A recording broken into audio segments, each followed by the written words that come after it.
Welcome back. This time I'm going to be working on a co-op map that I'm working on. I got to a point where I wanted to mix it up a little bit, and I have this door here that I'm going to lock, and two consoles, one on either side. The map's going to be made for two people. It's going to be like a buddy co-op map type of thing, and I want it so the two players have to hit the consoles pretty close to the same time to unlock the door. You can't just hit one console, then the other console, and then have it open. I want them to, hit it pretty close to each other. This is going to be the first one that they encounter, so I'm going to make the time, kind of lax on this one, probably like a 3-second window, and the timer does pop up on their screen and everything. But it'll get progressively harder as the level goes on. But yeah, that's it. So I'm just gonna get started. Shouldn't be too long here. So first I'm gonna lock the door. Alright. Next we're gonna use this object here. It is called a gate. Basically use these icons to shortcut scripting in this system. You'll see it's basically just a big logic chain. Some of you guys that are newer to all this, you might not get this yet, but it'll come in handy later on. You should have just a basic understanding, at least, of how scripting works, just because it'll help you, when you're building your level, to know your limitations and stuff like that. So, but you programmer guys will probably get a kick out of this. It's pretty neat how they do it. So we're going to make this gate object here. And the gate object, it has two properties, an A and a B, and they're either true or false. And you can make it so that, when certain conditions are met, like one is true, one is false, or they're both true, or they're both false, that this little activator does something. In our case, we're going to make it so that when both A and B are true, it unlocks the door.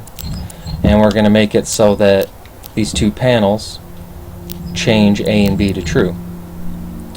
So if we go back into the properties, we want it to be false to start with because it's going to unlock the door. And if we go back in here and we go to when tested, if both A and B are true, send the signal. And we want that. Then you kind of just point it to wherever you want. You can point it to thin air and create a new object. You can point it to the panel down there. We want it to unlock the door, so we're going to point it at the door here. And then you get all these cool little options here. You can explore these further if you want, but we're going to go to unlock because that's what we want.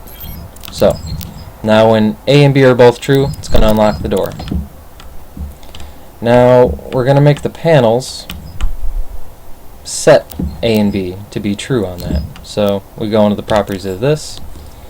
You have to make it so it's reusable. I found if this isn't checked, you'll use the panel once and then you can't use it anymore. So if the players mess up, they won't be able to try again. So you got to make sure that's checked.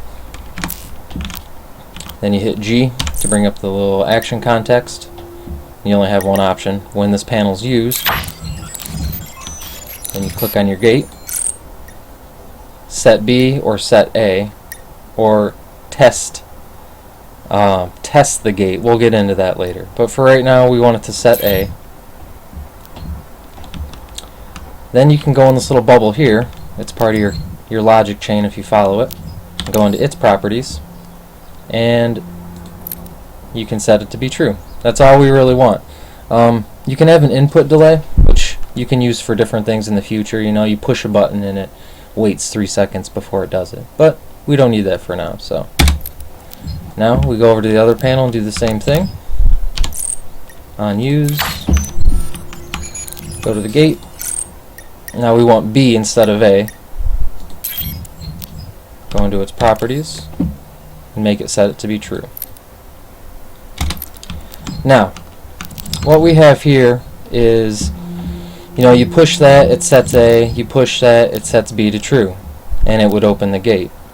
So there's no real timing window yet. A player could walk up and push that, wait 30 seconds, 45 seconds, and push that, and the door would unlock. We don't want that. So we're going to have to set up a timer of some sort. Luckily, this tool set has that built right in. Timers, delays, all this cool stuff. But we want timer. So you could place this down and work off that manually, but I'll show you the way I do it. I make another action off the panel when it's used. And this is what I was talking about earlier. You can kind of float it in the air and click, and then this comes up, and then I go to timer. Place it. Now, again, you can explore these options later. I won't waste too much time in the video, but they're all pretty self-explanatory. We're going to have it start a timer.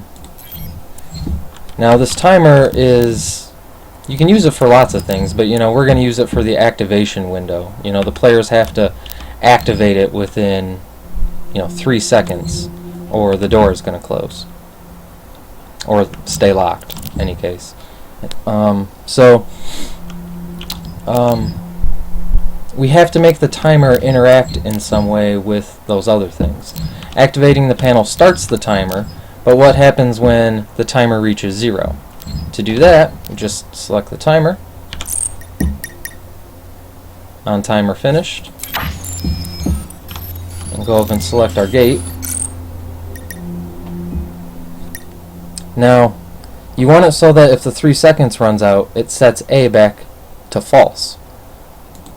So you just go to that, do the same thing we did before, and it's already set at false, so you're good to go. So now, let's go into the timer properties. The duration is the time that we have. Like I said, I want it to be 3 seconds, but for the purpose of this tutorial, I'm going to leave it at 6.5 because I found that me being by myself, that's how much time I need to run between the two panels to show you that it works. So we're going to leave that there. So after 6.5 seconds, it resets A back to false. So I'm going to go do the same thing over here. On use, make a timer. Start timer.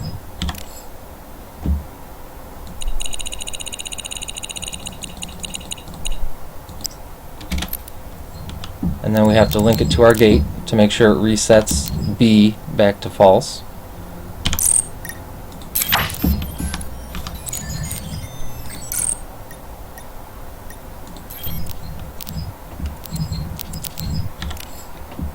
Alright, so that's good to go. Now, both panels, when you activate them, they'll set their corresponding value on the gate, and if the other one isn't pushed within 6.5 seconds, the gate will stay locked. So, if both of them are pushed at the same time in the 6.5 second window, then the gate unlocks and you're good to go.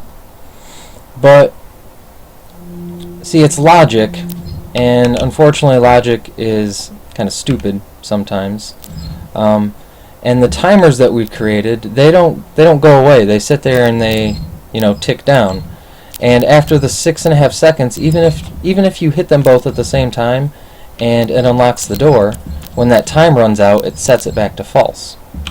So I was getting confused at first why I was hitting both my panels and it was working correctly, but then by the time I got up there, the door was locked again.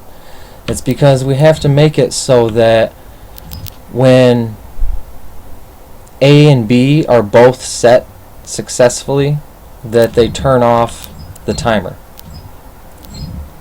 So to do that, what we have to do is, earlier I mentioned the check function on this gate. Whoops. It's an action. You'll see it in a second here. What we want to do is you go to the panel, make it activate again, click on your gate, test gate, that's what I was referring to. Now if you go into the test gate properties, there's nothing that you really have to change or anything. See, what that's doing is when you activate a panel, it checks the actual gate object to see if both A and B are activated. And if they are, we can make it turn off the timer. You'll see that in a second. I'm going to do the same thing here. Activate test gate. Okay, so now we go into our gate. If A and B are true, just like before, just like with the gate thing, but now we want it to interact with our timer. We want to make it stop the timer altogether. We gotta do the same thing for the other gate, or the other control panel.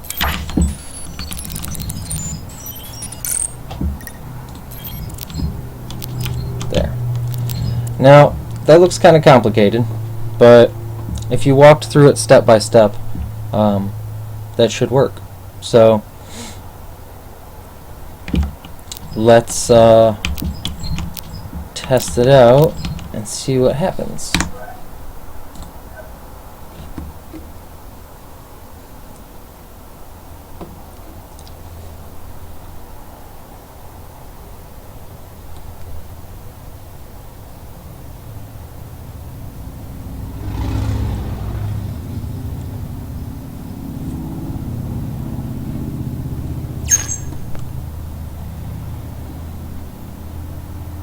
This map is in various stages of development.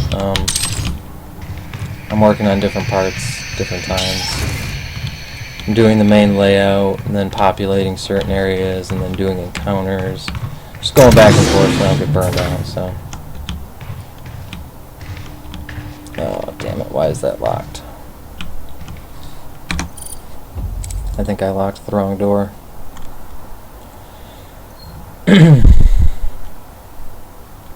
Sorry about that. Let's see.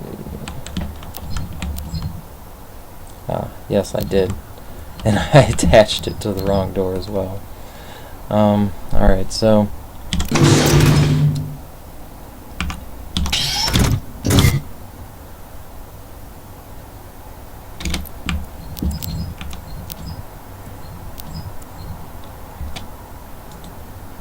we should be able to move this. Where was my grab? There we go. Oh, maybe I can grab that end? Nope. Alright, I'm just gonna delete this lock portion and just redo it really quick. So when A and B are both tested, unlock this door.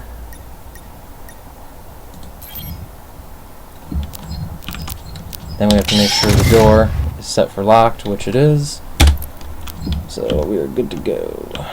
Make sure that's, yep, no door. Make sure there's no door here. Alright, try this again.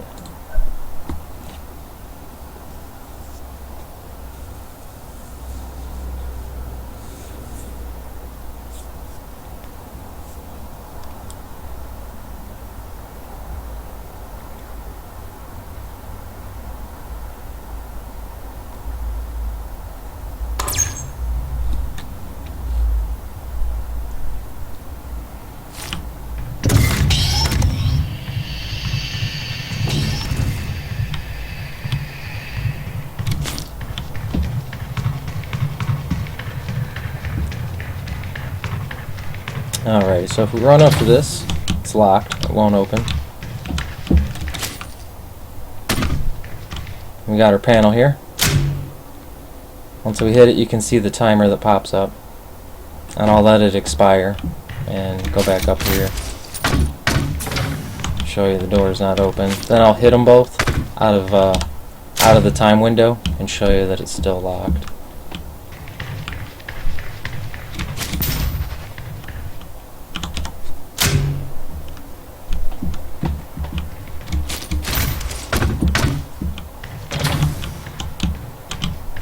Still locked. So now if I hit the one and run over and hit the other one before the window closes, the door should stay unlocked.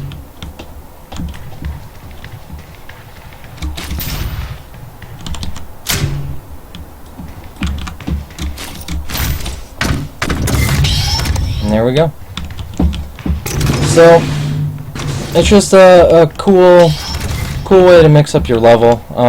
It seems very simple, you know. If a random player were to run in here and see this and do it, it's probably going to take them, you know, 60 seconds or more to complete it. But there's actually quite a bit behind the scenes that's going on with the whole logic paths and all that.